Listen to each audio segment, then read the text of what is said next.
it all night. We could go all night, all night. Do we heal, do we bleed? I'ma follow your lead, but we could go all night. We're rolling. Hi guys. How are you guys doing? This is Key. And I am Cree. From the Necessary as Fuck podcast. And we are here with who? We have Nate, our special guest today. You know, sometimes you gotta switch it up a little bit, girl. You know. Yeah, we needed some testosterone up there. You know, because I don't want y'all to be saying, you know, these. I always talking, got something to say. They need some men on the episode, child. So we're switching up the, you see we got a different setup. We're switching up the trajectory of the podcast, and we really want to empower our people to talk about these necessary as fuck topics. Yes. With themselves and each other. Mm-hmm. So today what we will be focusing on is toxic masculinity in the Black community, as well as trauma.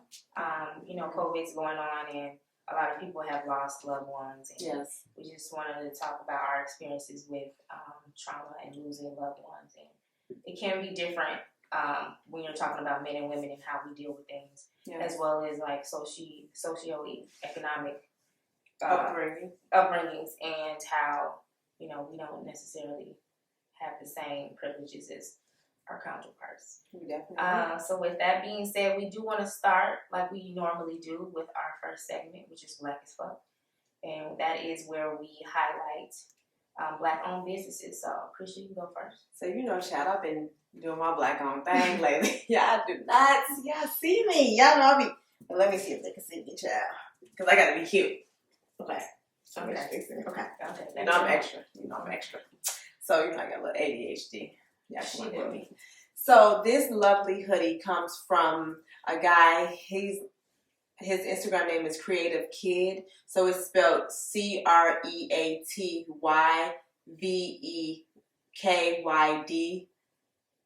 Creative Kid. And his website is the same way. So it's CreatyVeKyd.com. You can find this lovely hoodie. I love it. I bought one for me, bought one for Lay. I love to support, you know, it also has my colors on there, you know. So, you know, I love to support the Black community. And he's amazing. Like, timing, everything. I text him like, hey, I want this shirt for me, a hoodie for me and my daughter. He got it. He has a lot of different designs. And, you know, an up-and-coming brother. Real cool. Nice. Well, my shirt has Kamala on it. You know, I always gotta represent. Come on, girl. Come on with my soror. Our first female Black president, and it is Women's Month. Yes. I'll let y'all all know. Yes. It's always. Don't play with us. It's always, but we just gonna take this month. But I got this shirt from the Refresh Collection. Their website is www.refreshcollection.com. If you're looking for them on Instagram, it's Served Fresh. That's their IG. They got a lot of new stuff out there that I gotta get. They got some Nipsey stuff. They got some. Yeah, they got a really nice shirt. It says all folk ain't skin folk. Ooh, or something like that. I like that. I need that. I'm gonna get that. But yeah. So we wanted to start off. How's your year going, Nate? This is Nate. Hey everybody, my year is slow, like everybody else's. Work, e-learning is bullying me. Okay. So you said e-learning, so you're helping your kids with e-learning. I'm helping my kids and their teachers are helping me. Oh, yeah. That's really the biggest thing because I couldn't do it without them. It's terrible. Terrible. Like, my kids are missing out on the social aspects of school. Yes. And it's crippling their academics. So I agree. Gotta deal with that part. It's hard. That's why a lot of people. Leonie's in school. She was fortunate, thank God, to go in school because I was like, I couldn't do it. I don't know how y'all parents do it. I give it up to everybody who kids, you know, are out and they working with it because I can't do no homework. I don't know how to do 6th grade homework. Like I tell Leonie, if it ain't about nursing, I can't help you. And they got some different type of math now. They doing dots and shit. Yeah. Who know how to do that? Yeah. We just put at the top, at the bottom, and you know, multiply, carry across. They don't do that no Let's more. keep it real. We got calculators. Yeah, and we got, And listen, smartphones. and we used to cheat. Shit. Hey, they got what we need. We got it already. Yeah. They trying to get it. So Yeah. we don't have Yeah. to know how to do it, how they know Right. how to do it. We just got to be able to help them through it. Right. I'm happy Josh is in school. He wasn't when we moved, before we moved. He was doing e-learning too, but Josh is the type of kid that has to be in school. He needs that interaction. He needs the teacher to be in front of him. That e-learning was taking a toll on both of our mental health. So I'm glad that he's back in school. Good. Good. Speaking of mental health, I noticed in the media there's been a lot of talk about men and dealing with their mental health issues. I saw a video Big Sean did about his struggle with mental health and suicide, as well as there's a new podcast out called I Am Athlete. Okay. Yes. And they were talking about, Ocho Cinco was on there talking about the loss of his parent and how he dealt with that. And, you know, this was already on our episodes to talk about before that came out, the trauma behind losing a loved one. And we know that, you know, typically, I'm not going to speak for everybody, but I know a lot of men don't like to show vulnerability. They don't like to show, you know, crying or anything like that. They want to, you know, you don't cry, big men, Right. you know, men don't cry, stuff like that. But when your best friend dies or, you know, a parent dies, it's very hard. Unexpectedly too. Yeah, I think that's the hardest. right. You And know. I think that's a toxic thing that we put upon. I don't even say if it's we, because I really don't. I think it comes from slavery times, is what I read, because I have done some research. That thought comes from the slavery times when you couldn't show vulnerability, Right. you couldn't show weakness. And so I think that's carried along from generation to generation, where men feel like they can't cry. Right. And then that's spilled over into the entire community, where people think that mental health is not a condition, it's a weakness. Yes. Or something must be wrong with you if you're sad, or if you're depressed, or you're just being dramatic. You know what I'm saying? Or like you're sensitive. Yeah. Or I you're agree. stressed. You're just I agree. stressed. But it comes from, so we see it a lot in our men, and we'll have Nate touch on that. We see it a lot in our men, but I've been told that as well. Like, I come from a strong mother, extremely strong, battled cancer. I don't even know how she did it. I really don't. She was still working and doing. So when I complain, I'm a different type of breed. So I am the strong friend, but I get weak. But when I get weak, mom will be like, "You alright? You alright?" And I'm like, sometimes I'm not. Yeah. You see what I'm saying? So I think what we have to stop telling our children, what we have to stop telling each other, is that you're okay, because you don't know what that person is going through. Yeah. Like, I could be one step away from ending it all. Yeah. And you telling me you're okay, you're alright. But what if I'm reaching out for help and saying like, "Hey, Key, like, I'm really struggling right now. I'm really going through it." And you be like, "No, girl, you right." And I could be sitting there about to take my life. Right. You know? So we have to, as people, each other, have to stop telling people you are right. Because you don't know. Some people can handle it, some people can't. You know? And I'm happy that we do have Nate on, because he can touch from the aspect of a man's perspective. You know? So Nate, what are your thoughts about that? I just think you're taught when you're growing up to just produce results. It doesn't matter what the process is to get those results. You're just taught you have to move forward. Okay. So you have to produce. You have to take feeling out of it. When that's the whole part of being human. Like, how you feel, how you touch with your emotions, how you deal with those emotions. So when you take that away, you kind of creating a robot. Like, and it's just, you can't take that away from a human. You have to allow them the chance to vent, to cry, to show emotion. But when you're seen and not heard as a child, that's what you're taught. It's, you take all of that away. So then you kind of, as an adult, it's like, "Oh, I got to get this done," even though. And that even though can be deadly. So it can. It's just one of them things, like, you're not taught that you have time. And time is not your friend. And time is the thing that heals things, but you have to use it appropriately. So tell us about a traumatic time, since we're on the topic of losing a loved one. Tell us about that and how you dealt with that and have you healed, and how? So my friend Brandon, well, all of our friends, Brandon, that we went to school with, he was shot and killed at the end of 2009. It's crazy because it happened right before New Year's. Yeah. And what a lot of people don't know is me and him found out that we were expecting children at the exact same time. So the week before that, we were out partying. And then maybe like 4 days after that, he had got shot on December 28th. And then he passed on December 31st. Yes, we were there. So he never bothered anybody. So it was really unexpected. It was a mistaken identity from what we know. And it shocked me so much that I could not show emotion. It took me 6 years to cry. That's hard. Yeah, it is. So I'm just now accepting it, but that doesn't mean I like it. Because I have to watch his children grow without him. Right.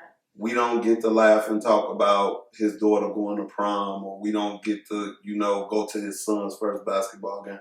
Well, I do, but we don't as friends. As friends with him. Yeah, so it's really tough when it happened to talk about it. But I think things are different now. Okay. So you get to talk to your friends about how you actually feel when it happened, what it made you feel like, as opposed to being what I like to call hyper masculine all the time. When you come from the streets, you literally have to be 100% masculine at all times because, like y'all touched on earlier, it shows weakness. And when you show weakness, then anybody is able to attack them. Anybody, anything. So you don't want to show weakness. So this is something that I had to deal with within myself.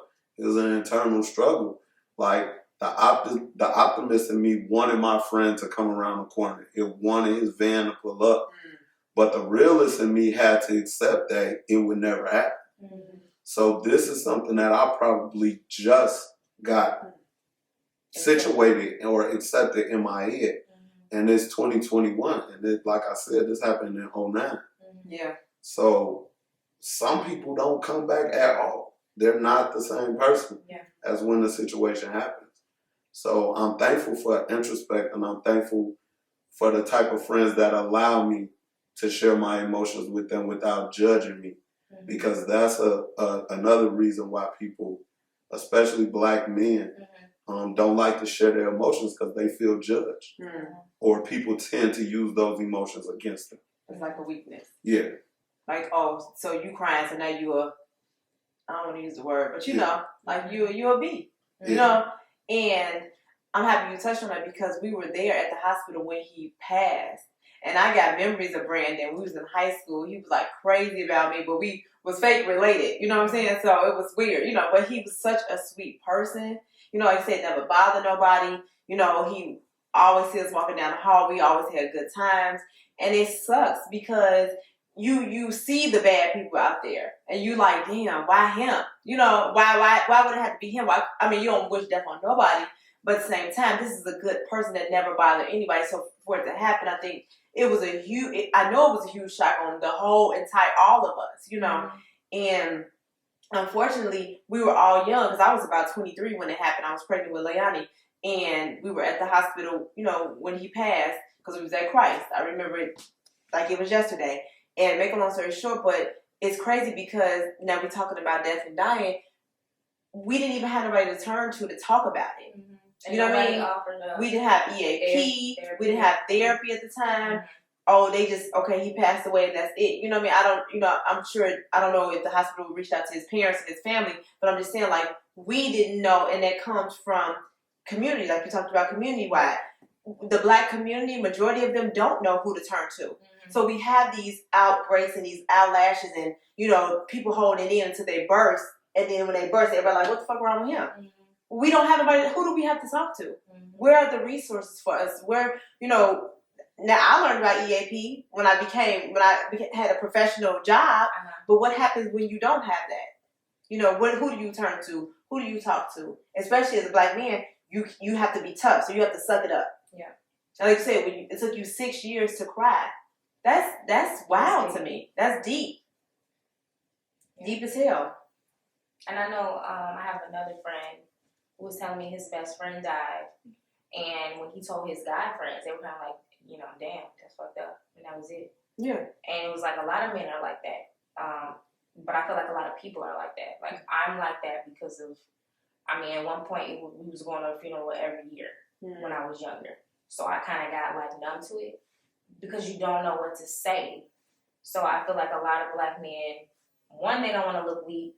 Two, they don't know how to comfort you because they wouldn't even know how to comfort themselves. Yes.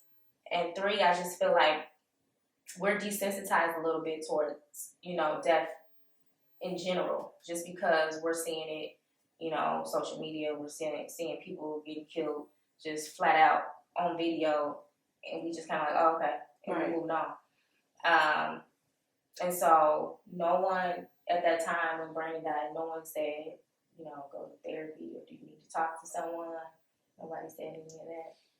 No, you're taught to handle your problems on your own. Mm-hmm. And that's the total opposite of how it's supposed to work. I agree. You literally need somebody who you trust, who you can talk to and not feel judged. Mm-hmm. Because the minute someone judges you, it kind of bars you from opening up to anybody else. Yeah. So you kind of tend to see that with people in their relationships with other people, where if one person did something to me here, then the next person has to pay for it. Mm-hmm. But it's just like Krisha said, if you don't have the resources, or if you don't have nobody telling you, well, you should go here or you should talk to somebody about this, then you don't really know what to do. You just know it's a messed up situation and you don't know how to deal with it, so you deal with it as best you can, which what you find out is 9 times out of 10 is a bad way. Mm-hmm. You might start drinking a lot, you might start smoking a lot, whatever the case may be to help you cope or just get through day by day. And then that becomes a habit.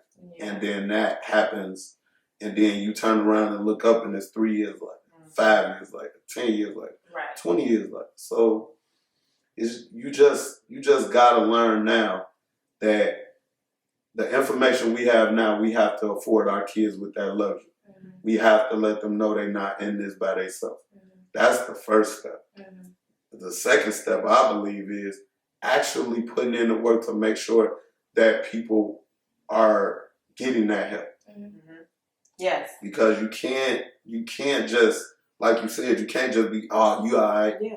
Because I'm one step away from taking my life. I'm off there. But everybody keep blowing me off and I'm crying out for help. Right. So you gotta let people know that they're not in it by themselves. Yeah.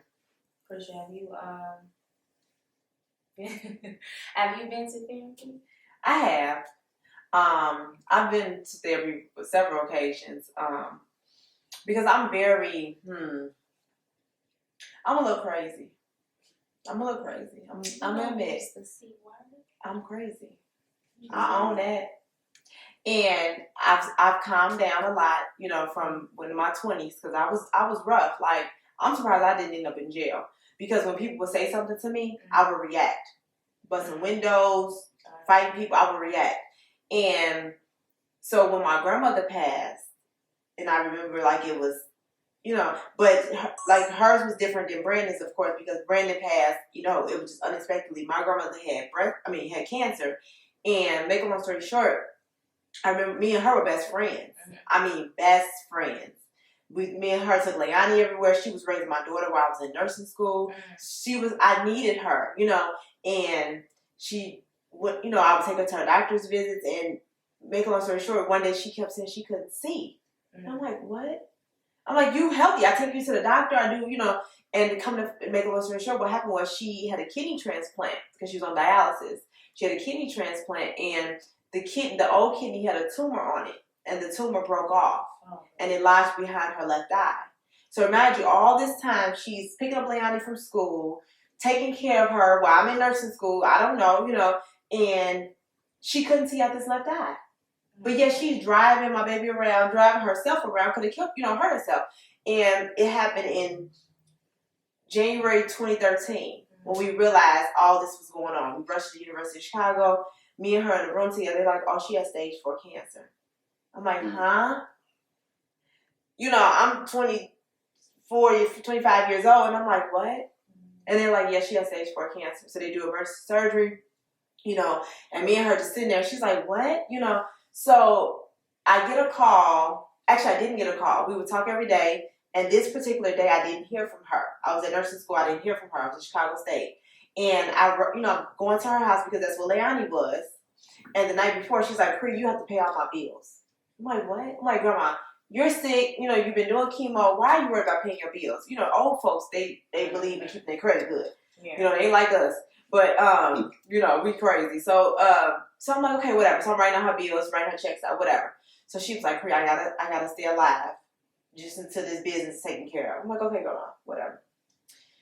My dad comes from the back of the room. He's like, hey, Ma, all your business taken care of. Don't worry about it. We good. Everything is, good. I'm like, okay, cool.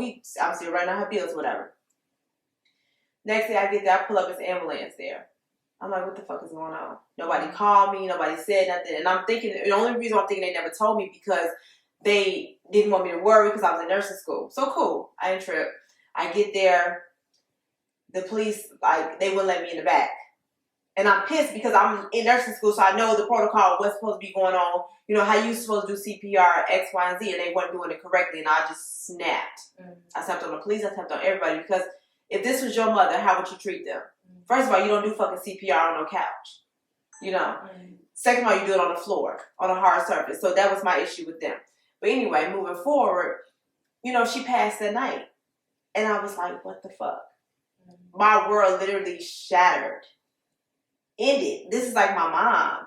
And I'm like trying not to get teary-eyed, but it's like my mom. And we go to the hospital, whatever she did, she's pronounced dead, things like that.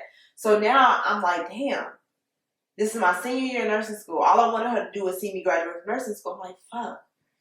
So I'm okay. I gotta go to school tomorrow. I gotta go take this test. Because guess what? We in reality. You can't, if I don't take this test, this is my senior year, if I don't take this test, I get 2 chances to take it. So if I don't go tomorrow, I only got 1 chance to take it. And if I don't pass, that's it. I got to start over nursing school. So I'm like, fuck. So I'm crying. I'm calling my teacher. She's like, Pri, I'm sorry, but, you can come and try to take it. I'm sorry that you lost your grandmother, and I feel for you, but, you know the rules. So now I'm hit with reality. Yeah, she died, and I'm hurt, and I'm heartbroken, but what do you do? So make a long story short, I just went. I'm crying, driving to Chicago State 95th. I'm crying and driving. I went to take my test. I'm crying the whole time. Y'all want me here? Y'all say I got to take it. So, I passed, and I just held it in. I never got a chance to grieve because I was in school. So I never had time to say, okay, damn, Pri, your grandma just died yesterday. Now you're taking a test. You know what I mean? But I had to do it because I knew that's what she wanted from me. She wanted me to succeed and become a nurse. That's all she ever wanted. She would brag to her friends about it. Everybody knew who I was because she was so proud of her grandchild. So I couldn't let her down, but I never had the time to grieve. So one day I was like, fuck, I'm just angry. I'm pissed at the world. You took my best friend. What am I supposed to do? So I just went to, I was working at St. James at the time, and they told me about EAP. They're like, oh, you can go to EAP? I'm like, damn, what's that? Now, mind you, my parents didn't tell me about EAP. Now, they wrong. They didn't tell me. Nobody told me. So I was like, okay, I'm going to try it. And I literally just went to that counselor. I sat on the couch and I cried. I just cried for like an hour. And she was like, it's okay. You can get it out. And I felt so much better. And I still have a hard time with her death to this day, but it's not as hard. It feels like a dream that she's gone. But the way I keep her alive is just doing me and being the best that I can. So when I be acting all arrogant and shit, and I be talking my shit, yeah, because that's what my grandma wanted me to do. She wanted me to be the best person that I can be and be that bitch. You know what I'm saying? So death is hard. It is. And But I think what we have to learn, like we always talk about, we have to learn how to get it out, cry, talk about it, and move forward. Okay. Kiana, what about you? Oh, girl. This She's bitch gonna gonna be come crying in a over minute. here. I mean, I'm in therapy now. I go next Monday, child. Mm-hmm. Therapy is but good. it's just because you get. I mean, if you trying to grow, you get tired of being the way you've been. Like if you really do some self-reflection, you just be like, yo, I don't like I do this, I do that, I do this. And it got to a point where I was in a bad space as far as my relationship at the time. And I was trying to figure out, like, well, okay, why am I still here, like, in a relationship? So, of course, you know, they want to know all your history, you know, your family, upbringing, everything. So, of course, I had to tell them about my mom. My mom died when I was 5, cancer.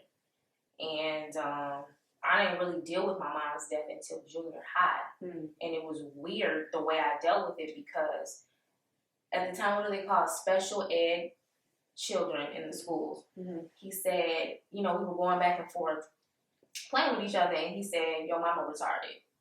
And something like snapped in me, and I literally tried to take him out of this world. And then it spiraled into, I don't want to be here anymore. I just want to die. I just want to go with my mom, blah, blah, blah. And that was like my first dealing with the feeling of, you know, not having a mother. But then, of course, like, you know, I shoved it to the back because when we were told that, you know, my mom died, we weren't told in a normal way that I would say, tell my child today that their parent is gone. Like, we were just told, your mama not coming back. And so to a 5-year-old, what do you mean? Where's she at? Where's she going? Right. But my brother was 9, so he knew what was going on. So when he started crying, I started crying because he's crying. I'm not crying because she died because I don't know what that means. Right. And so I was told, you know, I was playing at the funeral, like in the front, just playing back and forth. You know, I go up to my daddy. That? Yeah, I remember it. Like I would go up to my daddy and wipe his eyes, and then we walked up to the casket and I had to kiss her. But I mean, to me, she looked like she was sleeping. So it's like in a 5-year-old mind, okay, she's sleeping. Y'all told me she won't come back, but she right there. Right. So I just kind of was like, okay, this is one life. Now we got to go live with Granny. This is life 2. And it then was just kind of like, okay, this is my normal now. Right. And then I held it the way Chris is talking about. I just kind of held it. And then it would get, like, when I got pregnant, all of it started to come back up again. Because, like, now I don't have no mama to talk to about this stuff. And now I don't have no mama to do this with. Now I don't have no mama to do that with. And then I feel like having kids kind of softened me up a bit. So now, like, if I see somebody's mom on TV and they have a good relationship or they have a bad relationship, I start crying. I ain't got nothing. Right. I don't have no type of relationship. Yeah. And it'll come back up every once in a while. That's why I hate when people say, you know, get over. Like, how do you get over the death? You don't get over it. You really don't get over the death of a parent because that's like a party. Like, you just feel like a part of you is missing. Could die. Or, like, in my instance, I don't know. I feel like I don't know partially who I am because I never knew her. Right. My brother has more memories than I do. I don't, unless I look at a picture, I don't remember what she looks like, what she sounded like, her voice, anything. I have bits and pieces of memory. So to me, like, people would tell me, like, oh, you look like your mom. Okay, that's nice. Right. I don't remember that. But you don't remember. Or my grandmother would be like, you don't act nothing like your mom. Your mom was just sweet and nice. She didn't do all this talking and stuff. But when you talk to my uncles, they be like, nah, man, your mama would beat up a bitch in the street because she looked funny. Right. Like, so you know what I'm saying? I used to be like, oh. You do have her. Yeah. Right. But, like, you know, you go to Granny's house, you ain't gonna act the same way you gotta act in the street. So to her, she was super sweet, super nice, super giving, which I feel like to some people I am. And some people, they know I will beat a bitch ass up in the street. But that's to say, now with my son, now he goes to children's therapy. Just because I know that he has dealt with some things and seen some things that he needs to talk out. And I never want him to get to the place where he feels like he can't talk to me about the way he feels. Because I don't want him to be one of those men that holds everything, and then the littlest, slightest thing will blow him up. Mm-hmm. And I don't want him to be like that when he grows up. So I think going forward, we just have to make sure that we are giving people knowledge about what they can do, like EAP. We will be posting some links in the description box on all of our platforms just to let you guys know where you guys can go to get help. Yes. And yeah. We want to thank Nate Yeah. for coming on our show. Yeah. I appreciate you. We'll probably have him back again. Say to the people. Be good. Everybody good. Be good. Everybody good. So we hope you guys enjoyed episode 4. We will be taping our next episode 5. And that is part 2 of the trauma series where we will be focusing on narcissistic behavior in toxic relationships, how to heal and how to deal. Child. Because it may not just be your man, it might be your mama. It might be his mama. Shit. Oh, yeah. I got some shit to say about that. Oh, man. Okay. All right, guys. Take care. Take care. Have a good night. We could do it all night. We could go all night. Do we heal? Do we bleed? I'ma follow your lead, but we could go all night.